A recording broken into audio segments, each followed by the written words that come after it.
E disse-lhe Jesus: mulher, por que choras? Quem buscas? E ela, cuidando que era o hortelão, ou, na maioria das traduções, o jardineiro. Disse-lhe: Senhor, se tu o levaste, dize-me onde o puseste, e eu o levarei. Disse Jesus: Maria. Ela, voltando-se, disse: Rabone, que quer dizer mestre. Podemos assentar. Louvado seja o nome do Senhor. Meus queridos, eu confesso que hoje tem duas mensagens no culto. Se vocês concordarem comigo, os adolescentes já pregaram aqui hoje. Eu já fui em culto que teve duas mensagens. Geralmente também em vigílias tem várias mensagens durante a noite. Mas hoje, em menos de 2 horas, vocês vão ter oportunidade de desfrutar da palavra, da porção da palavra do Senhor. Deus falando com vocês. Quem aqui, além de mim, pode levantar a tua mão, chorou na mensagem dos adolescentes? Quem chorou? Quem chorou? Glória a Deus. É porque Deus ainda fala. E Ele é o mesmo. Continuará a falar. Neste texto em que eu li, muito conhecido por causa do hino, né? Que vocês gostam bastante. Nós vamos falar assim de uma profissão, uma função que Deus deu lá no Éden a Adão. A gente vai ver isso, a gente vai discorrer sobre isso, e depois se cumpriu lá em Jesus. Se cumpre em Jesus. O que nós vemos aqui, nesse texto, que Maria, já logo cedo, uma surpresa da manhã, vai lá verificar o sepulcro, levar as suas especiarias. Na mente dela, ela ia entrar ao sepulcro. Então, a preocupação maior dela era: e a pedra? Como que eu vou remover? Que situação, eu não chamei nenhum dos discípulos. Isso, quem sabe, ela remoeu por alguns minutos, e foi. E quando chega ela, e as outras Marias, Salomé, quando chega junto ao sepulcro, que surpresa! A pedra havia sido removida. Sabe, isso me dá uma memória de algumas dificuldades que nós passamos, que produz em nós angústia e ansiedade. Muita angústia e muita ansiedade, porque depende do tamanho da pedra. Se fosse um homem, não teria essa preocupação, 1 ou 2. Chegariam ali já em mente: fica tranquilo, a gente vai rolar, eu sei que a pedra é redonda, e ela é lacrada ali, a gente dá um jeitinho, faz uma alavanca, mas era uma mulher sem forças para tal. Quantas das vezes eu e você, num culto como esse, já estamos abatidos e angustiados pelas pedras da segunda-feira? Pelos momentos constrangedores que poderíamos passar. E isso nos furtava de oferecer a Deus um verdadeiro louvor.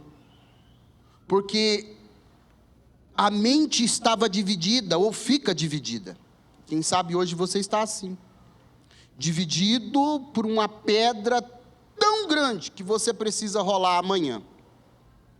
Mas fica aqui comigo.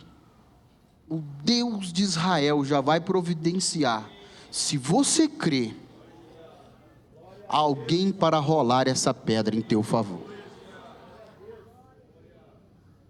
A palavra aqui, ela é cristocêntrica, não vem da meu Deus, eu vou falar aqui. Ela não é totalmente voltada ao homem.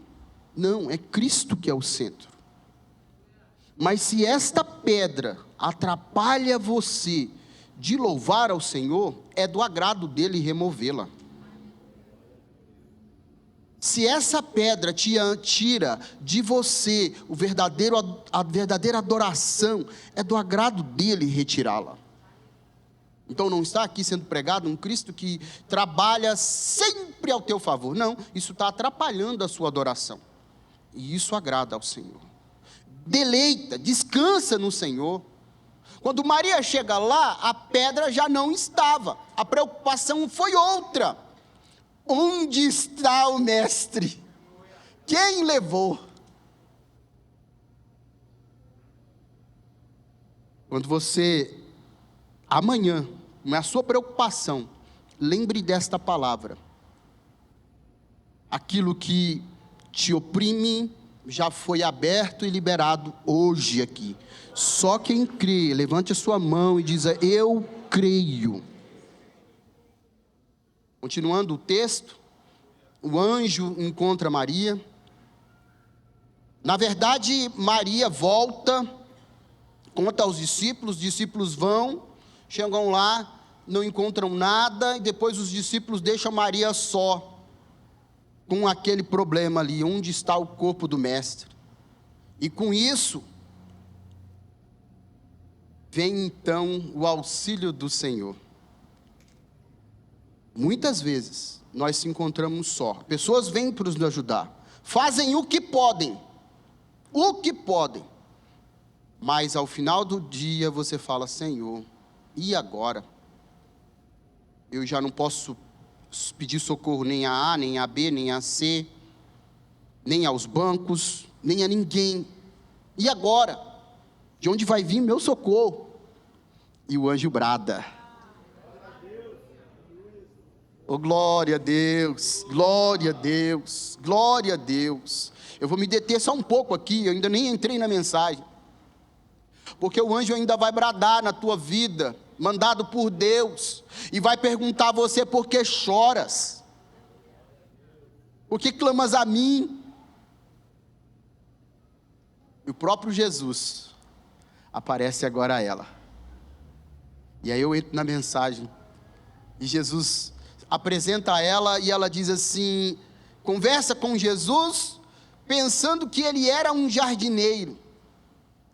Mal sabia ela, que Jesus, como na pessoa física dele, ele era um carpinteiro, mas de uma maneira espiritual, de uma maneira celeste, Jesus também é um jardineiro. Além de carpinteiro, de uma maneira celeste, ele é também um jardineiro. Sabe outro jardineiro que a Bíblia nos relata? O primeiro Adão. Gênesis, o capítulo de número 2, o versículo 8, se a mídia quiser projetar e puder nesse momento. Deus coloca um jardim no Éden. Ele planta ali um jardim e põe quem para cuidar? O jardineiro Adão. E plantou o Senhor Deus um jardim no Éden. Então o jardim, ele só passou a ser do Éden, como a gente conhece, depois que Deus no Éden planta esse jardim. E coloca o homem num jardim perfeito. Coloca Adão, coloca Eva e fala para Adão: agora você cuida desse jardim. E você faz tudo o que precisa. Um jardim perfeito, onde não precisava plantar, não precisava regar. A Bíblia diz que pela manhã e pela tarde, orvalhos regavam o jardim. Que maravilha, que jardim perfeito. Qual a pessoa aqui, florista, que não gostaria que todo dia pela manhã já não precisasse mais de fazer a terapia, de ficar molhando as suas plantinhas? Estava ali, Adão, tudo perfeito. Mas o primeiro Adão, esse primeiro jardineiro, por um descuido, e aqui, só para desenvolver a mensagem, o tópico seria o silêncio de Adão. Nesse silêncio de Adão, nesse momento, A ideia aqui era que a serpente entra no jardim. Ela não estava ali. Ela entra no jardim. E a serpente, como todos sabem, tipifica o adversário, Satanás. Sagaz, ele vai à mulher. Se hoje em dia um casal que se ama, dificilmente gosta de ficar longe um do outro, exceto para trabalhar, cuidar dos filhos, seguir, mas na maioria das vezes gostam de estar juntos, viajar juntos, andar juntos. Imagina agora um jardim novo, tudo novo. Adão não ia desgrudar de Eva, nem que seja por um instante. A minha perspectiva aqui é que ele estava um pouco longe, mas ele percebeu que alguém estava conversando com Eva, um diálogo, e ele poderia dizer algo, repreender, mas ele em silêncio, ouve ali o diálogo de Eva e a serpente, penso eu, e no silêncio de Adão, ele aceita também participar do fruto proibido, e ele se alimenta desse fruto, e o pecado está consumado.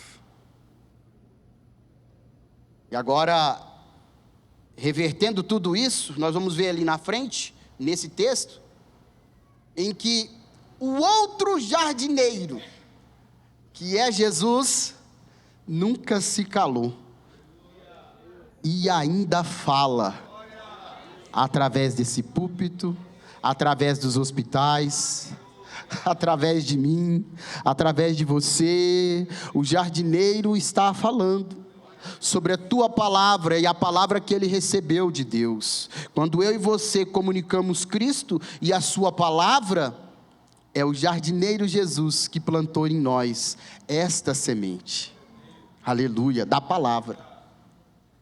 Pulando então essa parte, esse Adão se cala, e vem sobre nós então, essa terrível desgraça, de abandonar e de sair do jardim de Deus, e de ir para o mundo.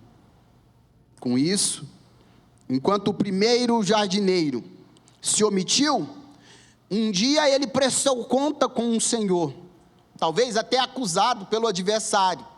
O adversário, assim como Jó, talvez estava ali do lado, só analisando a conversa de Deus com Adão. Adão, por onde andas? Eu vejo que está nu. Você comeste do fruto. Então eu não ia falar, mas a mulher. A especialidade nossa, queridos, herdada de Adão, culpar alguém pelas nossas falhas. E segura aí, que não é só em você, começa de mim mesmo. Como é difícil assumir os nossos erros, porque podemos colocar as falhas como uma herança de Adão, no sistema, na educação. Foi a minha criação. Não, meus avós. Não, é que eu fui criado assim, então eu não posso mudar. Jesus Cristo quer mudar algo em você, mas você não pode mudar por quê? Porque eu fui criado assim. Especialistas em empurrar para alguém a responsabilidade. Foi a Eva, disse Adão. A Eva agora vai falar, vai bater no peito, vai falar, eu mesmo que ouvi a serpente e tal. Não. Eva também, cria de Adão, vinda da costela, o que Eva fala? Foi a serpente. Foi ela, não. De maneira alguma, é porque eu fui persuadida. Foi a serpente. Queridos, nessa culpa que ninguém assume, vem um verdadeiro carpinteiro, o grande, o maior, o fiel jardineiro, melhor dizendo, Jesus Cristo. Sabe o que ele faz? A culpa, agora vem o hino, né? A culpa que era minha, ele tomou sobre si. O pecado que era meu e teu, ele pagou. como se alguém que cometesse um crime e o seu advogado falasse para ele: fique tranquilo, você está livre. Mas eu não tenho condições de pagar. Não, está pago. Quem pagou? Eu paguei. O seu advogado. E aí você está livre. Jesus assumiu a culpa. Sabe, no meio militar, a gente tem muita dificuldade. Muita dificuldade. Meu filho está aí, ele vai também saber dizer. De pessoas, principalmente, pessoas que estão ainda com um caráter conturbado pelo mundo, pela sua criação, que não tem muito temor a Deus, de aceitar as suas falhas. No meio militar a gente fala assim: se acusar. Quem foi? Paga todo mundo pela culpa, mas ninguém se acusa. Paga todo mundo pelo erro, mas ninguém se acusa. Lembra de Acã e a capa babilônica? Todo mundo pagando pelo erro, mas ninguém se acusa. Querido, que não seja assim na tua vida e nem na minha vida.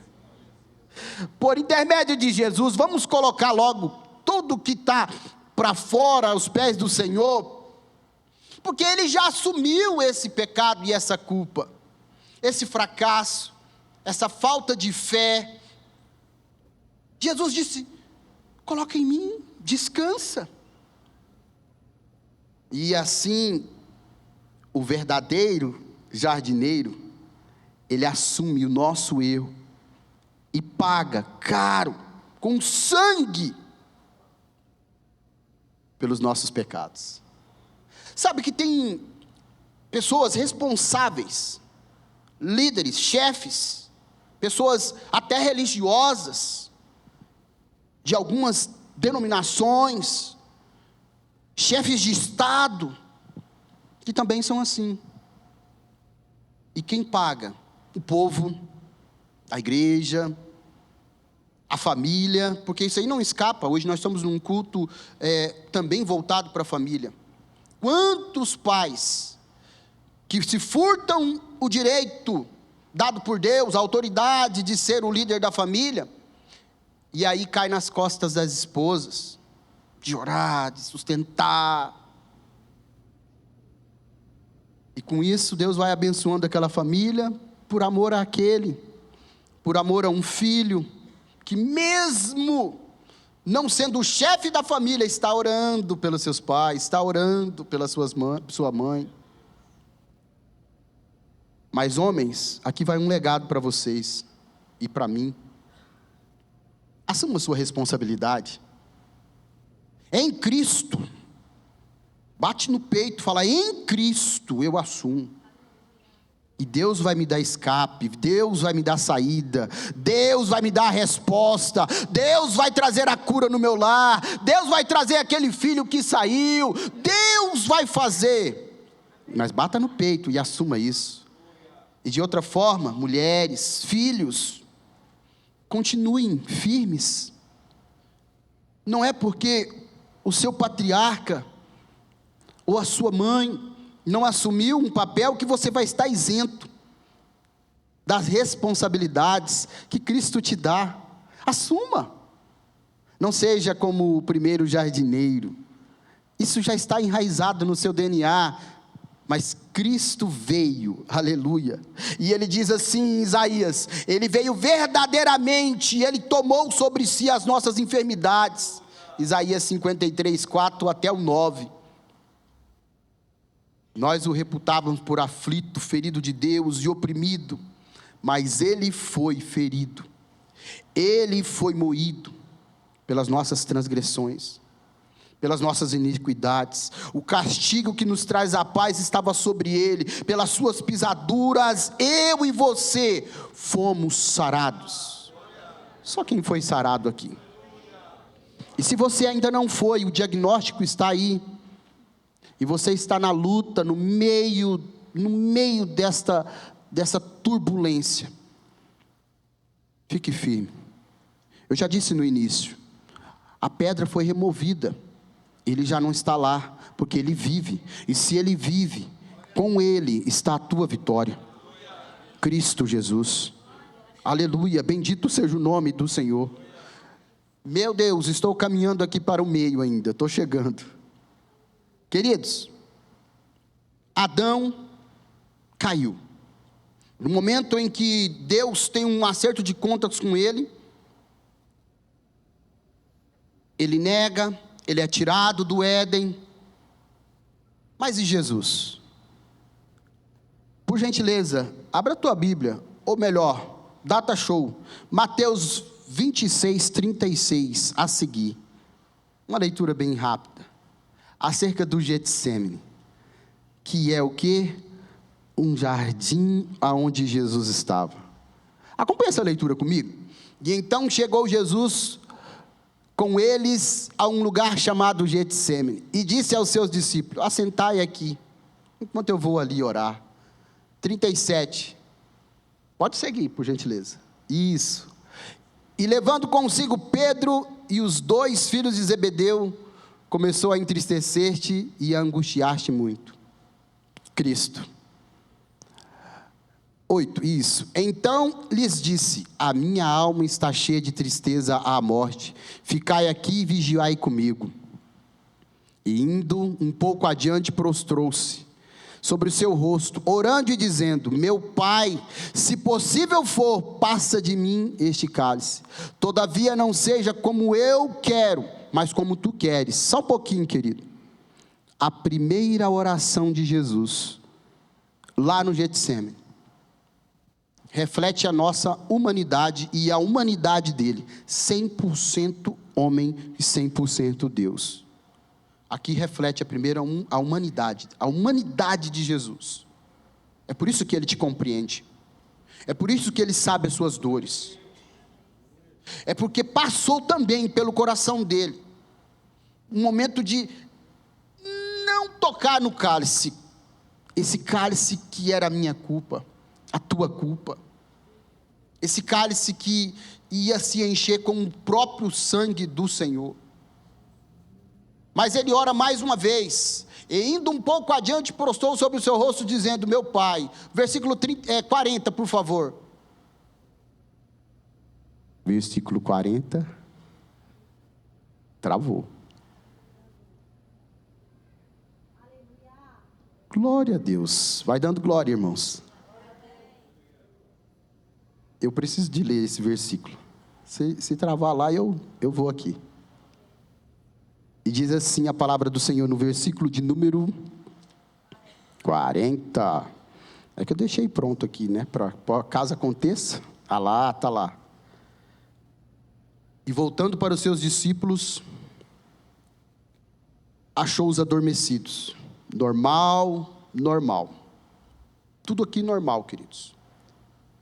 Quantos aqui já não foram para uma vigília com aquele pastor Canela de Fogo que não aguentou meia hora? Começamos a orar, o cansaço do dia a dia, o foco era outro, e dormimos. Podemos ser super-homem, mas podemos estar onde Jesus quer que nós estejamos. Jesus então disse Pedro, voltando aos seus discípulos, achou adormecido, e disse a Pedro: então, nenhuma hora pudestes vigiar comigo? 41. Isso, muito obrigado. Vigiai e orai, para que não entreis em tentação. Na verdade, o espírito está pronto e a carne é fraca. 42. E indo a segunda vez. E vai ter a terceira também, a gente vai ler. Me lembro muito aqui da oração de Paulo, em que Paulo tinha um espinho na carne, quem sabe dificuldade de andar, quem sabe, hoje nós podemos até deduzir, hérnia de disco, aquela outra que dói aqui nas costas e trava tudo a perna, nervo ciático. Quem sabe a dor, sabe do sofrimento. E aí, Paulo, que anda com Deus, ora uma vez, ora 2 vezes. Quem sabe ele lembra, é lógico, que Paulo não tinha esse subsídio que a gente tem, de ver já logo o que Mateus escreveu acerca de Jesus. Mas ele pode ter ouvido, porque o próprio Jesus podia ter falado para ele por quantas vezes. A Bíblia diz que ele, dizendo que ouviu coisas inefáveis, que não se pode nem falar, até o terceiro céu. Então quem sabe ele ora, revelado por Deus, ora uma vez, ora duas vezes, na terceira vez, ele lembra de Jesus. E Jesus aqui, ele ora as 3 vezes, no mesmo sentido. Quantas vezes você tem orado no mesmo sentido? E a oração do Pai Nosso diz: Deus, livra-nos do mal. Mas se você já orou 3 vezes para isso, aqui é uma doença. Jesus está orando em resgate à humanidade. Jesus está orando porque ele assumiu o compromisso. Jesus está orando 3 vezes para você confiar e nunca duvidar. Na segunda oração ele diz: meu Pai, se este cálice não pode passar de mim sem que eu beba, faça a tua vontade. Próximo versículo, querido. E indo próximo versículo, isso. E voltando achou adormecidos, porque os seus olhos estavam carregados. Próximo, por favor, 44. E deixando-os de novo, foi orar pela 3ª vez, e disse as mesmas palavras. O próprio Jesus. Várias vezes eu orei esse texto, e eu nunca percebi que Jesus orou 3 vezes pela mesma coisa. As mesmas coisas. Os mesmos sentidos. Várias vezes. Isso me comove. Não porque ele queria desistir. Porque o meu pecado, o teu pecado, o nosso pecado, foi pesado. Foi caro. Doía. Mas ele venceu. Aleluia. Ele venceu. Ele entrega agora. Ele se entrega. A Bíblia diz que ninguém toma a vida. Ele diz: ninguém vai me tomar a minha vida, eu a dou. Louvado seja o nome do Senhor. O primeiro Adão, ele nega e aponta a culpa para sua esposa. O segundo Adão recupera toda a confiança e morre pela sua esposa. Onde está a esposa do Senhor Jesus? Figurativamente falando, nós somos a noiva do Senhor. E um dia desposaremos com o noivo que morreu por nós. Tenha certeza disso. Pastor, eu tenho certeza disso. Porque às vezes agem como se não tivesse. Nossas ações vão falar da nossa certeza. Os nossos gestos, a nossa fala, vai falar da nossa certeza, da nossa convicção.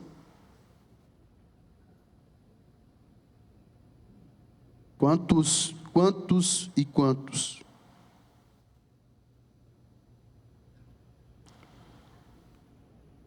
Enquanto Adão, no Gênesis, no capítulo 6, não precisa pôr, tá, querido? O reflexo do pecado de Adão Deus é obrigado a retirar o espírito dele do mundo, da humanidade. E agora, a humanidade nesse momento, vive por intermédio dos profetas. Diz ele em sua palavra: vou derramar o meu espírito sobre os meus profetas. E por isso, todos buscavam um oráculo de Deus. Todos buscavam a todo momento: onde está o profeta? Aonde foi o profeta? Se a terra não tiver profeta. Porque o Espírito de Deus era derramado sobre esses profetas.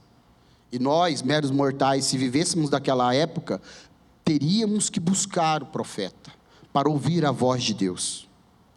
Mas agora o segundo, aleluia, e grande jardineiro, que entrega a vida por nós, Ele diz assim: ficai em Jerusalém, até que do alto sejais revestido de poder.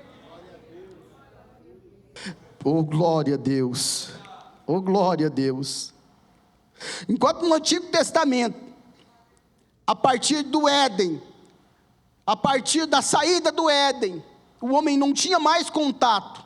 Eu e você saímos daqui, nesse momento, cheios do Espírito Santo de Deus, dado por nós lá no dia de Pentecoste, pregado aqui já, neste púlpito, nas nossas conferências passadas, e enchei-vos do Espírito Santo, através desse jardineiro, através desse momento. Sabe o que me traz à memória? Quando o apóstolo Paulo, açoitado, preso,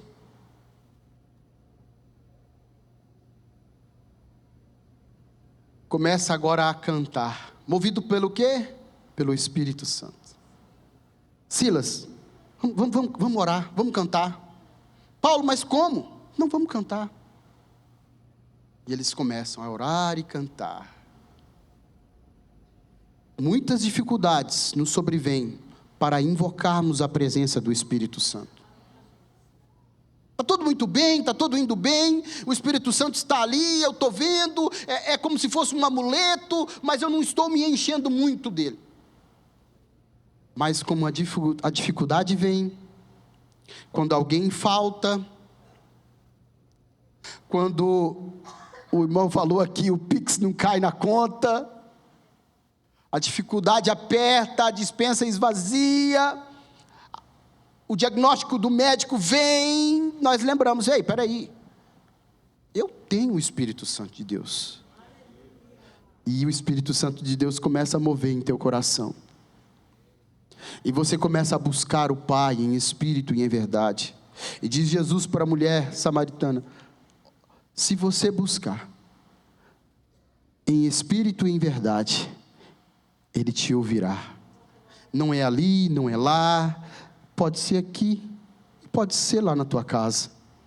O Espírito Santo, em que o jardineiro grande e fiel, Jesus Cristo, Ele diz: eu vou ao Pai, mas eu vou mandar outro Consolador. Este Consolador, diferente, com todo respeito aos psicólogos aqui presentes, a terapia dele é perfeita, a aplicação da terapia dele é exemplar. A Bíblia diz que antes de eu falar, o Senhor já conhece o meu falar, mas o Espírito Santo, Ele penetra, Ele entra, e Ele move você a adorar a Deus, e Ele move a você a se confessar, e Ele move a você a adorar, porque o jardineiro, aleluia, fique de pé por favor. Quando o jardineiro Jesus Cristo mandou o Espírito Santo,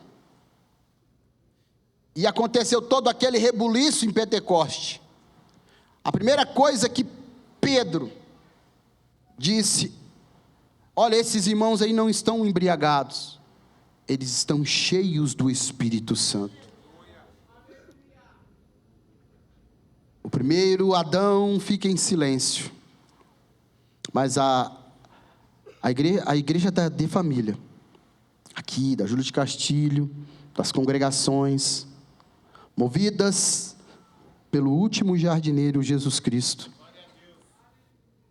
que rega o teu coração, que cuida, Ele diz para você: propague, multiplique, não fique calado, não deixe outros no erro, e não fique também no erro, ande no caminho, e não só aponte o caminho. Muitas das pedras que eu falei para ser removidas, só serão removidas para a glória de Deus. Como glorificará a Deus, se o que você pede, ou meu eu peço não está em alinho à vontade do Pai. Não está totalmente alinhada. Pastor, como que eu faço para entender que o que eu peço a Deus, que o concurso, que a esposa, o esposo, futuro casamento, que a igreja que eu estou, que o que eu faço no meu trabalho, com as minhas mãos, o que eu posso fazer para entender que Deus se agrada, e eu posso continuar orando, que isso vai... É o que você é fiel agora, define o teu futuro. Se você não for fiel agora, também não será no futuro. Seja fiel com o Senhor agora, no agora, na dor, na luta, na perseguição. Seja fiel agora. Deus te colocará em outro país, em outro estado, em outra nação, te dará uma família. Mas seja fiel agora. Não espere ser abençoado para dar ou para deixar de dar. Comece a contribuir com a obra de Deus, pregando o evangelho. Pastor, como que é isso? Já diziam alguns: tente pregar, pregue.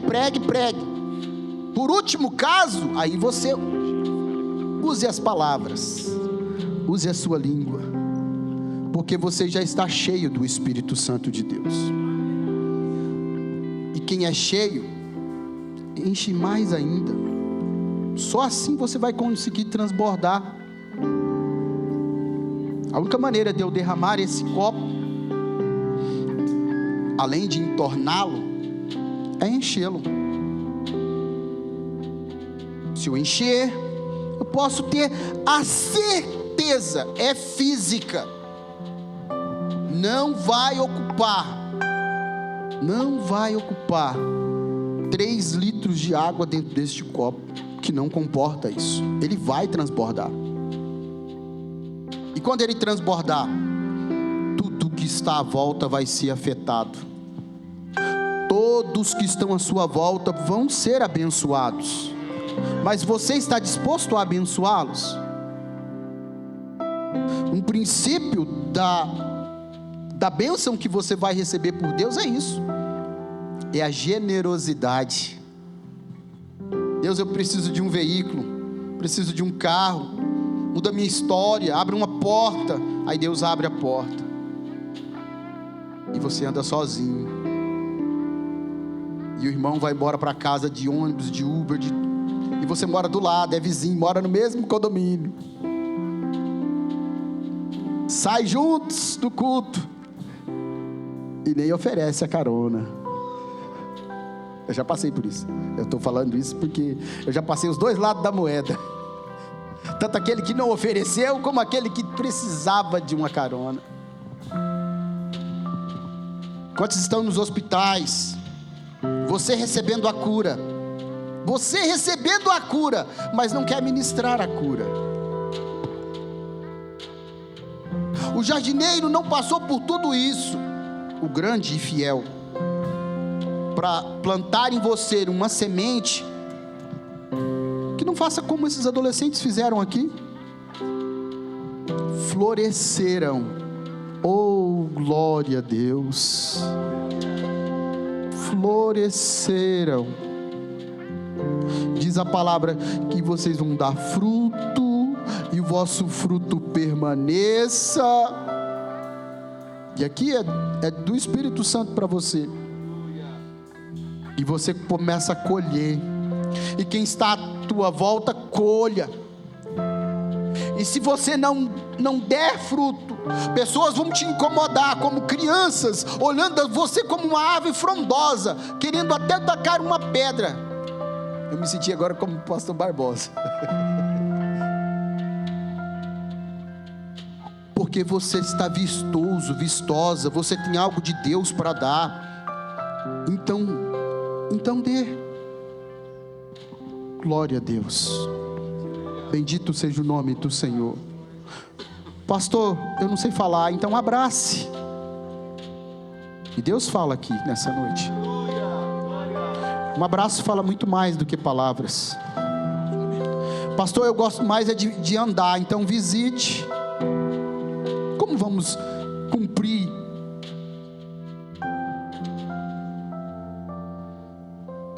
o multiplicar? Porque partilhar está sendo muito fácil hoje em dia, queridos. É só clicar em 2 botões no celular e já começa a compartilhar, né, irmão? É fácil. Mas esse compartilhar aí é um compartilhar muito sem compromisso. Vai com Deus. Se a palavra chegar, chegou.